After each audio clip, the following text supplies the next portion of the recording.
this is Talk with EMAS from English Massive. I'm Alifa and here I am with Miss Leah. Hello Miss, how are you? Kulo sae, sampean pripun? Wait a moment, you speak Japanese. Am I in the other program today? 9. Next in einem anderen program. Huh? I'm confused, Miss. Calm down, calm down. Do you know why I use some languages today? Hmm, you want to learn new language? Or you have new friend from abroad?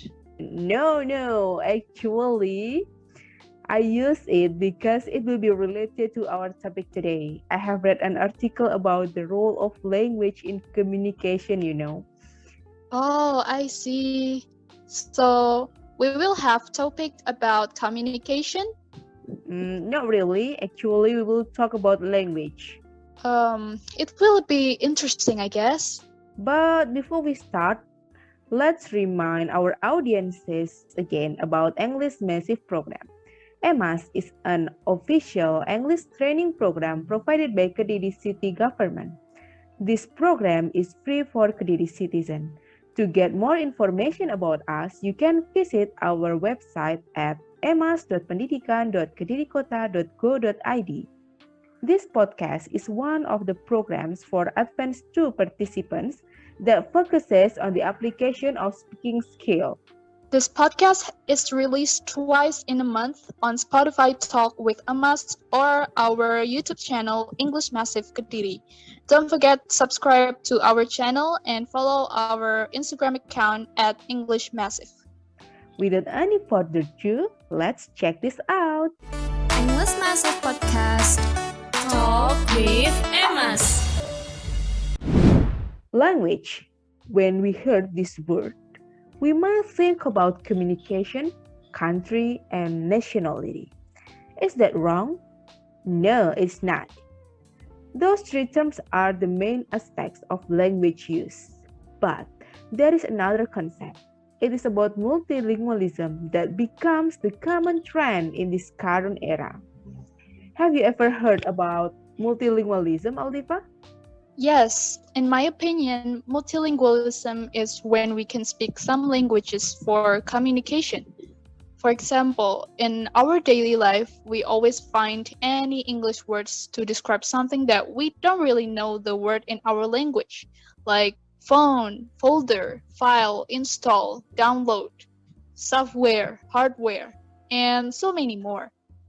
That makes us mix those English words in our conversation without realizing that we actually speak both in two languages or even three languages if you mix it with your local language. Talking about multilingualism, one of my friends claimed that she is polyglot, not multilingual. It sounds new to me because I thought it was the same thing as multilingual. I don't really know what polyglot is. Do you know about it? And then what's the difference? I have read one of the article, and in that article, we can differentiate multilingual person and polyglot based on the number of language that they speak and also the purpose of the person themselves. If we see from the number of the languages, a multilingual person is a person who speaks or use 4 languages. So for one language, you say monolingual, 2 languages bilingual, 3 languages trilingual, and when you speak 4 languages, it means that you are multilingual person. And meanwhile, the polyglot is a person who has high proficiency in 5 or more languages. Oh, then what about the purpose? A multilingual person often extrinsically motivated.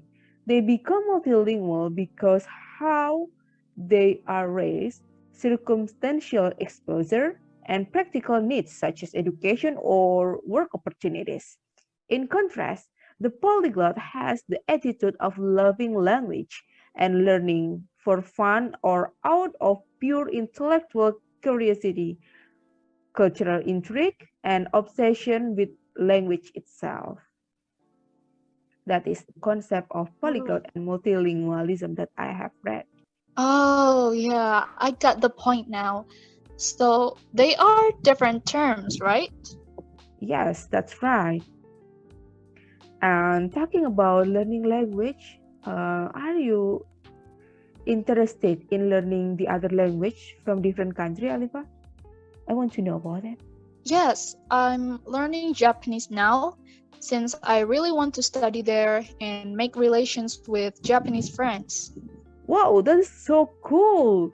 Do you use it also in your daily life? I'm not really speaking in my daily life.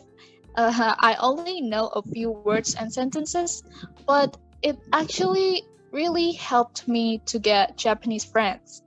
I have two friends and I can knew them because applying the simple conversation terms that I know when chatting with them. But sometimes my language sounds too formal to them because I rarely use casual diction. Okay, so And I have read a thread in Twitter about learning languages, and they said that in learning language, we also can learn the slang so we can speak naturally. My question is, what is slang? okay. So talking about slang, slang is very informal language that is usually spoken rather than written. And it used especially by particular groups of people. And nowadays, we know that there are many English slangs are used by Gen Z, such as flex, clapback, ghosted, five, and so on. There are a lot of slang today. Maybe you are familiar with Wow. one or two of those. Yeah, I see. Well, actually, I frequently use slangs because I learn it mostly from TikTok. They call it Gen Z slangs. Like when someone told me the truth or facts about something, I always say facts, no cap. It is the slang for no lie or for real or to agree with some facts that a person has said it to you. Like when someone told me she is so beautiful with that dress, and my response is yeah, facts, no cap, like that. Oh, that is yeah, facts, no cap, yeah, facts, no cap. Okay. Oh, you are so beautiful today. Yes, that's facts, no cap, like that. That's right. How do we use it? Yeah, that's right. Oh, I see, I see. I often heard those words too, and some of the others, such as slay or vibe. Oh, you give me positive vibe like that.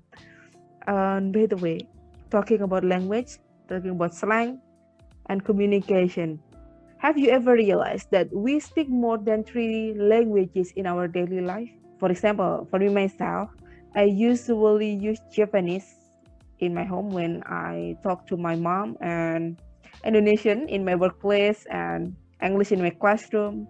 And I have learned about Arabic and German when I was senior high school. What about you? Have you ever realized about that? Oh yeah, yeah. I just realized it. You're right.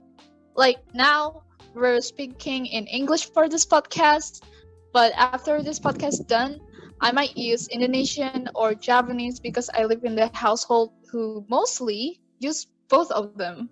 Yeah. And also, have you ever thought about how do you deal with those languages? As we know that Japanese is our traditional language, Indonesian is our national and official language, and English is one of the international languages. How do you deal with those? Hmm, I can't explain how exactly I deal with that, but sometimes I can naturally switch from Indonesian to Japanese and vice versa.